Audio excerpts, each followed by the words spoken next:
Bulaklak ng lutos. Nagtataglay pala ng isang bertud na kung makukuha mo ay isang mainam na panghalina at magagamit mo sa pagninegosyo, sa pag-ibig at proteksyon. Hello, what's up? Your best here.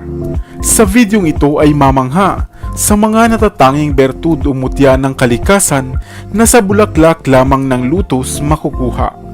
Ano-ano nga ba ang natatangi nitong taglay na bisa at saan at papaano nga ba ito makukuha?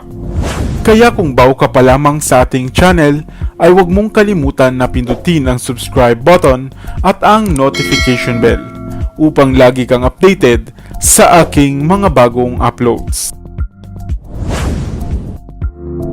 Sa unang tingin mo pa lamang ay masasabi mo na nga na napakaganda at kaakit-akit ng mga bulaklak ng lotus plant. Dahil sa napakahimay at maayos na symmetry ng bawat petals ng mga bulaklak nito at nakalitaw sa malawak na katubigan. Subalit sa likod pala ng magandang bulaklak o halamang ito, nakakubli ang isang misteryo at malalim na kahulugan na bahagi na rin ng napakaraming kasaysayan.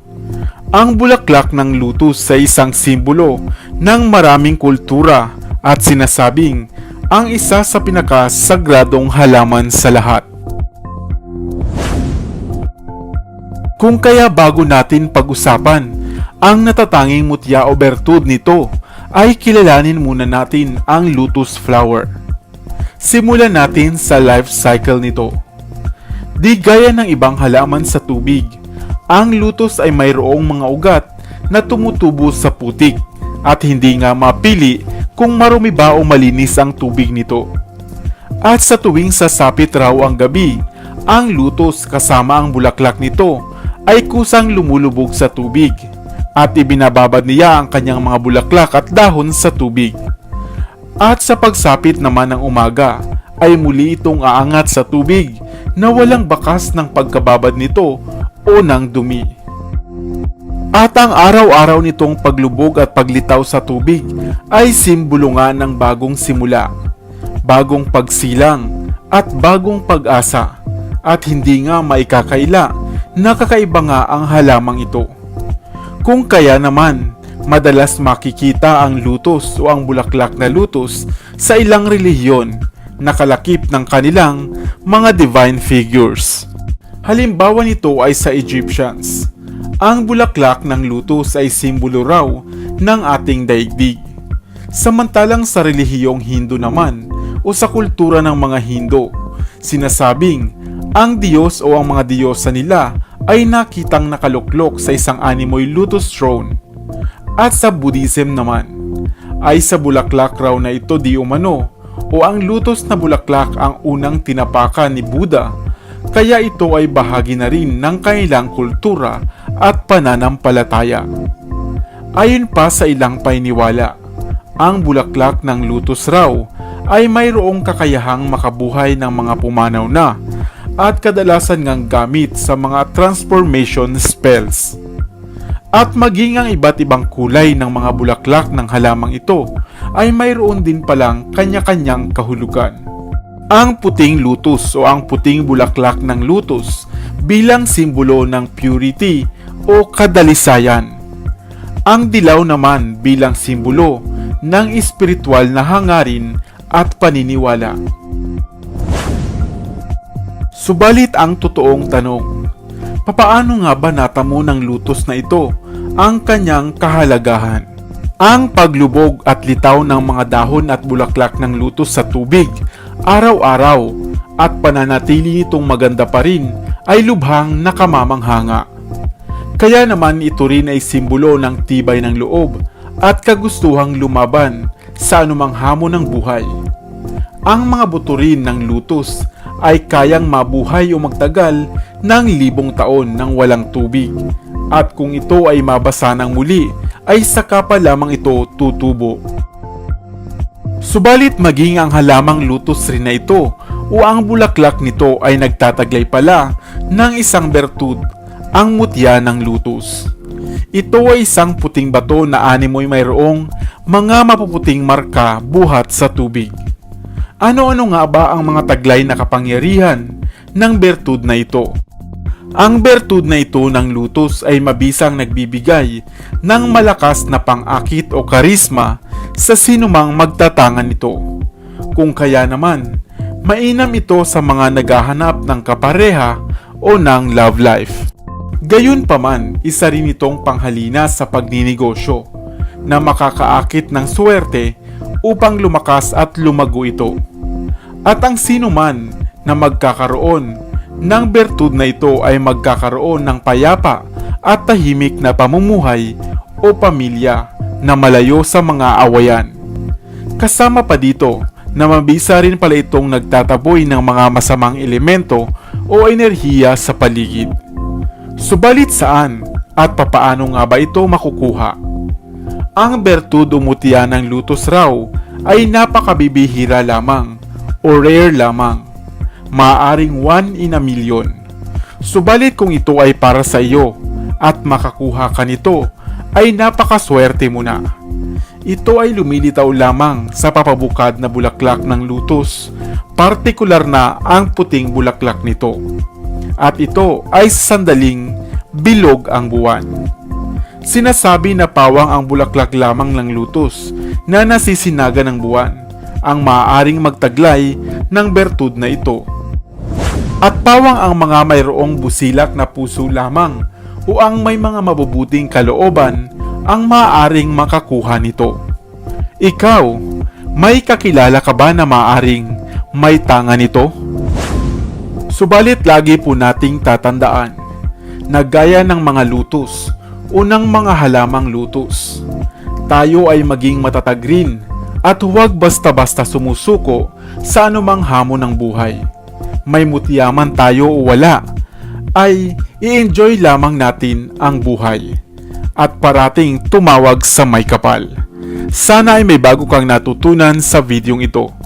Nakakita ka na ba ng saga-saga o rosary P? Batid mo ba ang mga natatangi nitong gamit at bisa? At kung gaano ito kaepektibo? Hello, what's up? Your best here. Sa videong ito ay alamin ang pambihirang gamit ng mga mumuting butil ng buto ng halamang ito na saga-saga sa inyong kalusugan, sa inyong buhay pag-ibig at maging sa kabuhayan. Ano nga ba ang saga-saga? Ang saga-saga o Abrus precatorius ay isang klase ng gumagapang na halaman o baging na kadalasang makikita sa mga kagubatan o kaparangan. Kadalasan din silang matatagpuan sa mga may init na kontinente at mga bansa gaya ng Belize, Caribbean Island, Hawaii, Polynesia at maging dito sa atin sa Pilipinas. Kilala rin ang saga-saga dahil sa matingkad nitong kulay ng buto kapag ito ay natutuyot na. Karaniwang kulay pula na may animo itim na mata o tulpok. Subalit mayroon din naman ito sa ibang kulay, gaya ng itim at saka puti. Ang saga-saga ay kilala dito sa atin sa Pilipinas sa katawagang matang pusa sa Katagalugan, uyangya sa Ilocano at mata-mata naman sa Bisaya. Tumutubo ang mga halamang ito tuwing tag-ulan at namumunga naman sa tag-init. Bagaman nakalalason ang buto nito, ay ligtas pa rin naman ito basta huwag mo lamang itong biyakin o durugin. Siguro ay madalas mo na nga itong nakikita sa mga bracelet o pulseras ng mga baby o sanggol. Subalit, napakarami pa ang mga natatangi itong kagamitan o gamit. Ang saga-saga ay sumisimbolo ng swerte at kasaganaan sa sinumang maaaring magtangan nito. Para sa kabuhayan at swerte, kumuha ka lamang ng 11 butil nito at ibalot sa isang pulang tela o pouch. Ilagay sa isang kahon at samahan ng ilang piraso ng pera upang mapanatili ang tuloy-tuloy na pagpasok ng swerte at kasaganaan. Bilang proteksyon naman sa sarili, kumuha ka naman ng 5 piraso ng itim at pulang saga-saga at ilagay rin sa pulang tela. Ilagay ito sa pitaka o sa bag bilang proteksyon sa mga itim na salamangka o inkantasyon at upang makontra nito ang mga kulam, barang at mga masamang elemento sa paligid.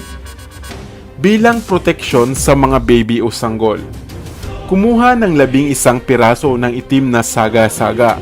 Ibabad ito sa sariwang gatas ng kalabaw o ng baka at holy water. Ibalot din ito sa pulang tela pagkatapos at maaari mo nang gawing pangontra ng inyong baby.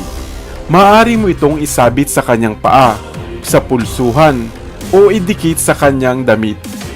Gamit ito ay maaaring makaiwas siya sa mga bati, palipad hangin, balis at mga bad elements sa paligid.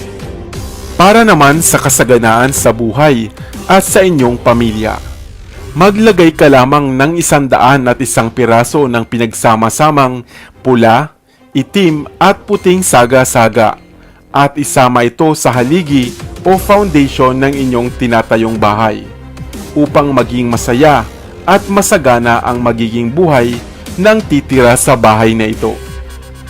Para naman sa pag-ibig, kumuha naman ng 5 piraso ng saga-saga.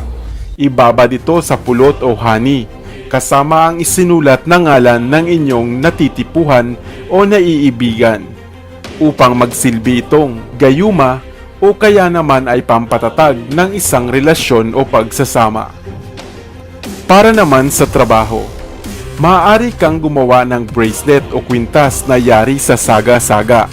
Makakatulong ito upang tumaas ang iyong kumpiyansa sa sarili at upang lumakas ang iyong dating sa mga pagpupulong, interview o debate man. Ngayong batid mo na ang iba't iba nitong mga gamit, saan mo ito balak gamitin? I-share mo naman yan sa comment section sa ibaba.